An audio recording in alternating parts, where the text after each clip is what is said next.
everyone, Darren here, and on today's episode of the Map Awareness series, we are going to be looking at the 29th installment, and this is one of these videos that I captured off my live stream. Because it's a live stream, I have to have no audio because obviously I am talking during the live stream, and there's a logo in the top left-hand corner because, hey, look, there is me. So anyway, this is one of these games where it's a very big nail biter and every decision matters. Um, and you're going to see why here. And essentially, it was just a very, very good game where you had to literally think your next step and think and plan and anticipate your opponent. And it's these types of games that if you have one of these or experience one of these, you need to go back and you need to watch your replay from, I guess, as many angles as you can to find out what you did right or wrong, or what you could have done better. So anyway, I'm on the 121B. We're on highway. Yeah, it's not really, it's nothing really special in terms of where I spawned here, other than starting off right now. I do what I normally do of go to the ridge and try and see if I can get some cross shots over there.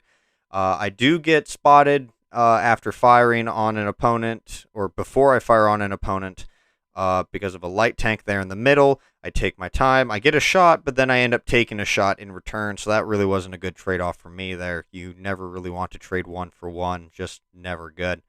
And then I get shot in the side by a light tank because we don't have anyone fast enough going to the city. The 121B is not really well suited for city engagements. It's kind of like this weird half and half of being like a T-54 type thing, but with a 105 millimeter gun. So it's got the accuracy going for it, but it doesn't really have the armor or anything to like hold up in a brawling environment. Not that the T-54 could anyway. In some instances it can side scrape. In some instances it can go hull down, but you're going to find out that I do tend to get penned on the front of the turret, and that's never fantastic. But yeah, it's got the accuracy to be able to reliably hit the lower plate of the T-95. Unfortunately, as you can see, as I look to investigate, I got hit there on the machine gun port on the right-hand side of the front turret plate, or face, whatever. So anyway, at this point, it's like, all right, well, I got to be very careful with what I'm doing. I'm under half health right now, and now I'm definitely below half health. I am almost within one shot range, and it's always the same thing of just getting penned right there on that machine gun port. Seems to be one of the main weaknesses of it. Again, it's not like a T-54 or 62A with fantastic turret armor. There are weak spots on this vehicle. So, right now I'm just doing what I normally do with this, which is kind of ride this ridge and try and support my team, who looks like they don't really, they could use a little bit of help, at least from preventing getting flanked here. So that's what I'm going to do, is I'm going to rush in there. I am aware of the situation on the mini-map, and I can see the weakness in my team's line. So that's where I'm going to go to try and support them here. Now, really, the tactical thinking doesn't happen until later on in the game. Now, I stop going in to support my team because they pretty much cleared it up at this point, and there's an opportunity in front of me to just farm a Conquer, and that's what I'm going to do here, is I'm simply going to farm the Conquer. I get lucky, I manage to get a tracking shot, and that's going to aid me very well. As you can see here, he gets tracked, and then I get a nice, good, healthy 600 plus assisted damage, and I'm going to try and keep him tracked, but he's going to keep repairing. Manage to either do some form of module damage as well as damage him, which is, it's always good if you can do damage and track at the same time. At this point, then we kind of have this, like, ignorant 5120 driver where it's like, well, there's no one in front of me, so I guess I'm good to do what I want. So, instead I have to worry about him blocking my shot, so I move up more beside him to make sure that my line of sight is clear. I fired at the building, hoping to, like, maybe at least get an opening to shoot at the Leopard PTA, but that wasn't really the case.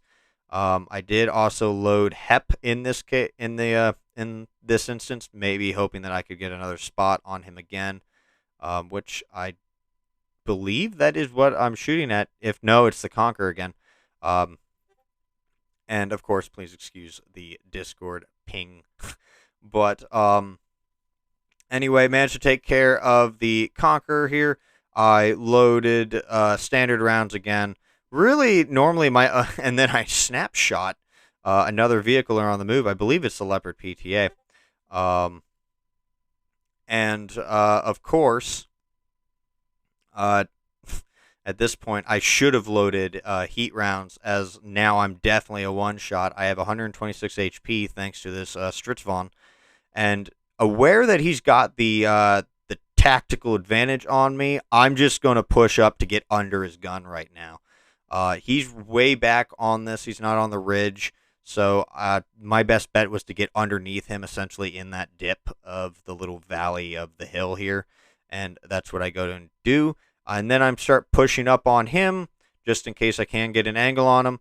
I take care of another vehicle because I'm in the position to assist my team. I am constantly trying to keep my wits, my surroundings, trying to keep a good eye on my surroundings here.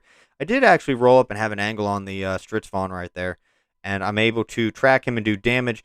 As you can see here, the angle of the Stritzvon from this, because of how lightly armored it is not really that strong, and so I can pen this really easily. And as you can see, I was able to do a good amount of actual damage, as well as track him, and teammate E100 manages to finish him off.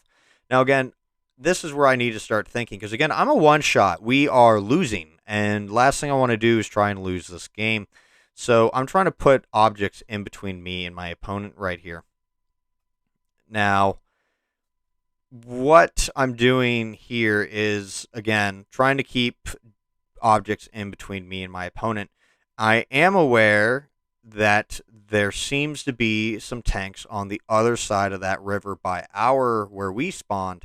So I want to try and stay as far away from being spotted on that side as I can. Now, just waiting here. This was a bit risky here. I roll up, manage to take a shot, kill the PTA, and then I just duck right back down. I could not afford to sit and wait. Unfortunately, also at this time, there is a little bit of hiccuping upon the recording simply because of how long this game is, and I'm sure you can see this. I apologize if you managed to see the hiccuping, but, you know, it doesn't seem to be distracting a whole lot from the core gameplay. Or not gameplay, the core video. Again, just doing what I can. I'm sticking with the buddy system because of how much I am a one-shot. Sticking with the autoloader because he's got the equivalent of 4 shots to my 1. And I can supplement his shots while he reloads. And that's what we managed to do. I managed to put a shot into that vehicle, and he manages to finish him off with his 2 shots out of the drum. Now, this is a little bit of some miscommunication error. I don't know what was going on in his mind, but he did good communication of signaling that he's reloading. And I responded affirmative to acknowledge that he's reloading and that I'm going to be without support. He goes negative, so I was a little confused with that. I was like, okay. At this point in this situation, again, this is where tactically it makes more sense to stick together because that's more guns on one tank if they decide to come at us one at a time. That's more support. It would have been absolutely foolish to go at that, to go our separate ways to try and cover more ground. That's not really good if you are losing. But because we managed to be sticking together, covering each other's flanks or reloads or angles, we are managed to bring it back to a 3v3. And now we got to be very, very cautious because, now we're at this phase where tanks are going to be spotting for each other. There's probably going to be some hidden here. Seeing that the light tank, the Vanguard, is just going to rush up on us. I got really lucky with that shot and managed to just get rid of him. He would have been a very, very big issue, especially for me, being that he could have just one-shot me right then and there. Knowing that I'm spotted, knowing that watching the tracers being fired at the E100, that this medium tank is spotting for someone, for I guess his teammate on the other side of the river here, this ravine. I am trying to keep something solid in between me and wherever he may be. Whether that is the E100 in front, you can see me matching the movements with him, trying to keep him, if I do get spotted, trying to use him as cover, or buildings or something to break line of sight. And now we're just going to play the waiting game. I thought about at this time rushing forward and just trying to deal with him, but again, I didn't know the health of the tank that was hidden or exactly where he was. Thankfully, the 5120 manages to take care of one vehicle, and now that we've got the advantage of a 3v1, and my teammates are here with me, I figured, you know what? I'm going to actually go forward, and I'm going to try and spot the vehicle. Luckily for me, he does get spotted, and just quick reaction, I managed to just aim in and eliminate him. He did not really have the hit points to take the shot from me. But as you can see, it was a very, very good game. And it actually was a very sweaty game for me. Nail biter for those watching. And I almost got a Top Gun, and I walked away with over 8K combined. A very, very good game. Over 8K combined. A very, very good game in the 121B. And that concludes today's video on the Map Awareness series. I'd like to thank you all for watching. If you enjoyed this video, hit that thumbs up. And if you want to see more videos like this one, don't forget to subscribe. But until next time, this has been Darren of WoTC Academy.